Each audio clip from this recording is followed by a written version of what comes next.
Hello there, my name's Brandon and this is Ribbit's Trading Post, a place where dice tell stories and paints create legends.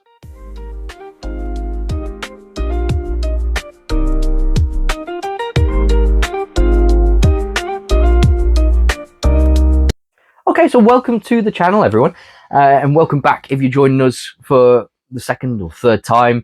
Hi. So in today's video what we're going to do is we're going to do a quick kind of look at the miniatures I got painted over 2025, a bit of a miniature painting roundup, I guess. We're going to set a few goals for 2026 and yeah, maybe pick out the top 5 miniatures I got painted over the last year. So starting us off with January. In January, I was painting Custodes, which was a follow-on from December of 2024. And there I got painted up a few models. I got some Terminators done, a couple of Shield Captains, Inquisitor Draxus. And they were really, really fun. They were quite relaxing to paint. It's just gold armor, I guess, at the end of the day. Moving on then into February and March, they were really quite slow months, and I did end up actually taking a bit of a break from painting over those 2 months. I did focus on playing the game quite a bit more, but I was also applying for a few jobs at the time, so I was very much focused on those. I did, however, get to go down to Warhammer World for the first time, which was a pleasure. I absolutely loved it. Seeing all the miniatures there was incredible, and honestly, the food was incredible too. But yeah, that's kind of what I did over February and March. Not much going on, bar playing the game really and getting to go to Warhammer World. But then moving on into April, I did get a bit of a kickstart back into it after taking a couple of months off painting, and that was with Fulgrim Transfigured. This was done as part of a Black Library challenge for my local Warhammer store, which gets done every year. And I had about a week to get this model built, washed, because obviously it's resin, and painted. And I got it done.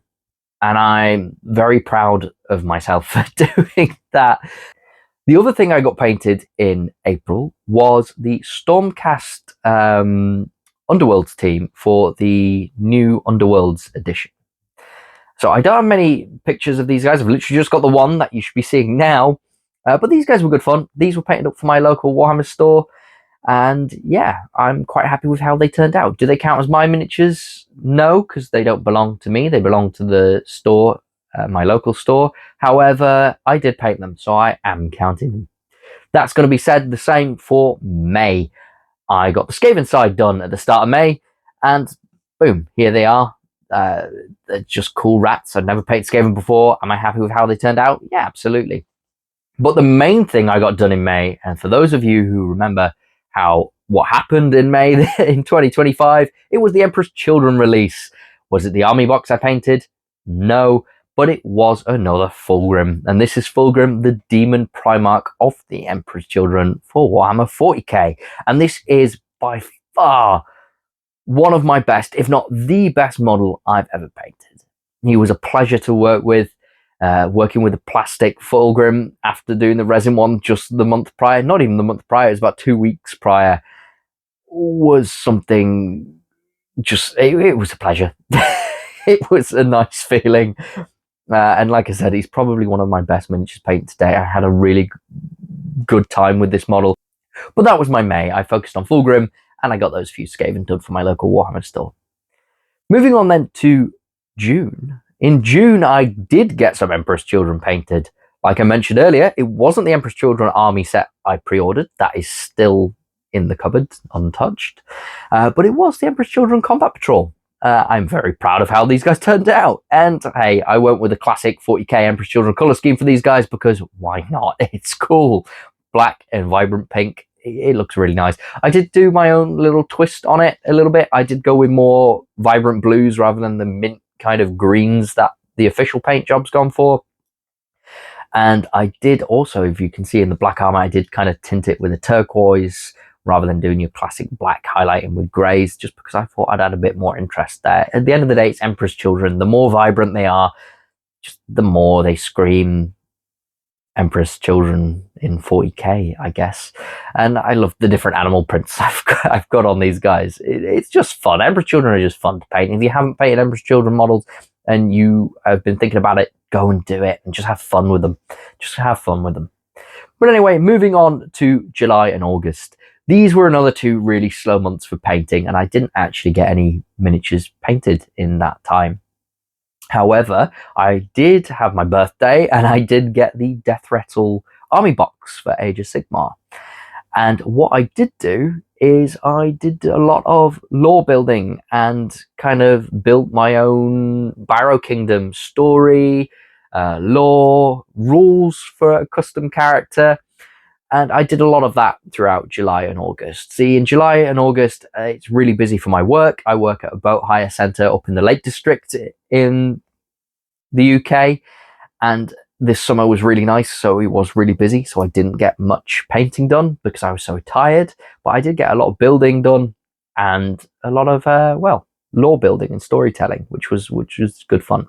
But then it does lead us on into September, where I did get this army done. And this is a full army of skeletons. Barrow Guard, Death Rattle Skeletons, Barrow Knights, White Kings, and terrain as well. And these guys are really cool. I had so much fun doing these guys. While I was painting these guys, I was continuing to build the lore. And I think one of my favorite models here is definitely my own custom White King. This is Valen, the Ivory King. And he's got a very tragic backstory. And one day I might do a full video on who these guys are. These are the Oathbound Legion of the Ivory Vale. And I would love to do a full lore video on these guys, showing off the cool painted miniatures. And yeah, that's kind of it for those guys. But then moving on to October, I decided to finally jump on the bandwagon of doing October. I've been planning on doing this every year for years and then never done it, but this year I thought I may as well do it. So these are the orcs I got painted up in October this year. I had planned on getting more done, but then I got a bit excited for the next project, which you'll see in a moment. But I got 30 boys done, a boss in Mega Armor, and a Death Dread. Moving on to November and December. So what did I get done in those 2 months? Well, as you've all probably seen, or if you haven't, go check it out. That is my Pyre Blade expedition, my 500 points of salamanders.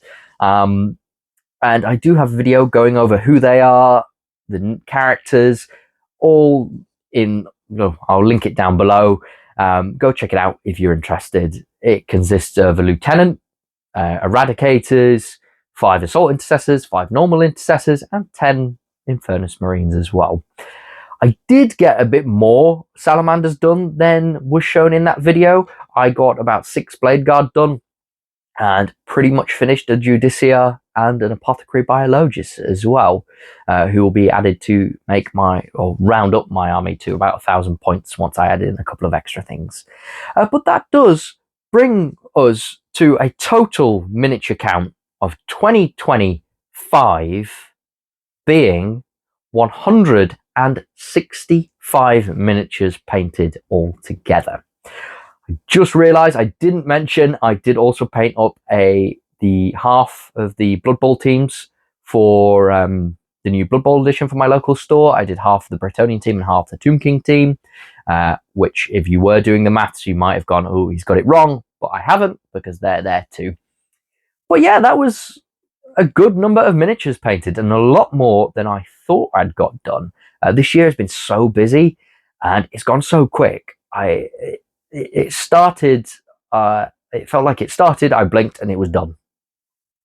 So I got a lot more done than I thought.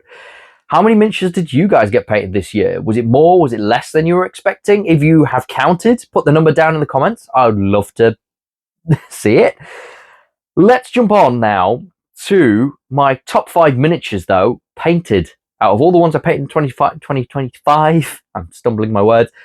Let's do a top 5 list of those miniatures. So in 5th place, we're going to go with Fulgrim Transfigured. As mentioned, he was a gift I got the year prior, and he was a model that had been sat around for a long time because he was quite daunting.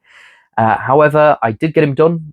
I got him built, cleaned up, painted, all within a week for a Black Library challenge. Is it my best paint job? No. Do I love the model? Yes. Am I proud of it? Yes. So he's going to take the 5th spot. In 4th place, we're going to go with the Custody Shield Captain with the Melter Spear. I know that's not the official name, but I don't remember the official name. But again, this was a Christmas present. I am very proud of how this guy worked out.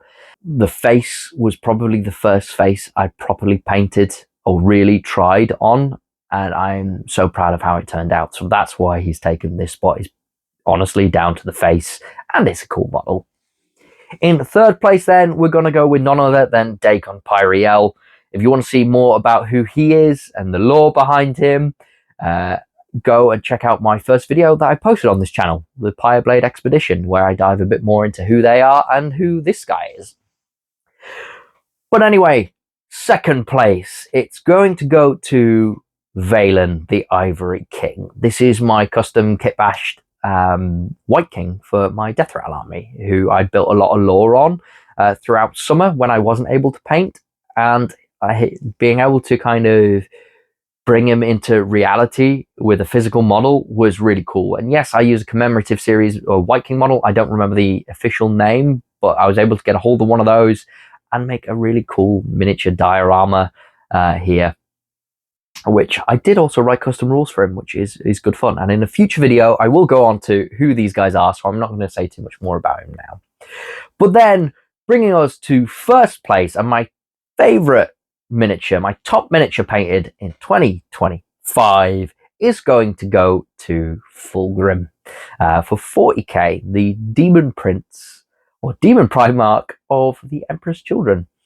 And I spoke a bit about him when I mentioned him earlier on. He's just my favourite model. He's probably the best model I've painted to date, and I couldn't be happier with him. And again, in a future video, I will go on to do a bit of an army showcase of my Emperor's Children, and we'll have a bit more of a closer look at him there and the painting process behind it. But that rounds off my top 5 miniatures painted in 2025. Right, let's set some goals now for the year ahead going into 2026. I've got 4 main goals I want to try and achieve in 2026, and I have a miniatures painted goal for 2026. So let's start with the 4 goals I'm going to set myself. Goal number 1 is going to be complete my Salamanders army to 3,000 points. As mentioned, I'm almost at 1,000 already, and with them being in an escalation campaign, which I'm thoroughly enjoying, I don't think this is going to be too difficult. I already have army lists planned, and I'm kind of just going to stick with those unless something really cool comes out that I could add to it instead. But I think I have a plan for that already. So getting them to 3,000 points, that's about just over, I think it's about 1,500 points I've got left to do then on them. Shouldn't be too difficult, and I think I can manage that quite easily. Goal number 2 is going to be get the Warhammer 40k 11th edition box set painted up. And that's if it comes out. Obviously, if we've all been misled and it doesn't actually come out this year, then this won't get done. However, if it does, I want to get that done. And I think I'm going to set myself a bit of a sub-goal in this, in the sense of the Space Marines. I want to do an Imperial Templars army, which is essentially just Black Templars in a Imperial Fist colour scheme, using Black Templar models, just because I think it's going to be cool. Goal number 3 then, it's going to be an Age of Sigmar one, and I think this is going to be the year I try and get through some of my backlog and get my Cities of Sigmar army done. I've got about 3,000 points of Cities of Sigmar just sat there in boxes brand new. And I think this is going to be the year I try and get it done. And then goal 4. Goal 4 is going to be a bit of a different one. Dioramas is something I really, really like building, whether they're big or small. And I'm going to set myself a goal of trying to get 2 to 3 dioramas done this year of varying sizes. Just because it's something I enjoy doing and I don't do nearly enough of. So with that being said, how many miniatures am I going to try and get painted this year? You will have probably noticed a lot of Warhammer stores are doing your pledge, the pledge to paint miniatures. I think they're aiming overall to get 1 million miniatures painted up in 2026 or whatever it was. So my goal for 2026 is going to be at least 150 miniatures. I think I can do that.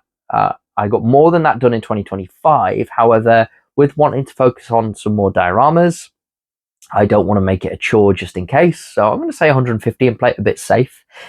You know, it might be too easy. We might surpass it by a lot, but then I guess that means the goal then for 2027 will be bigger.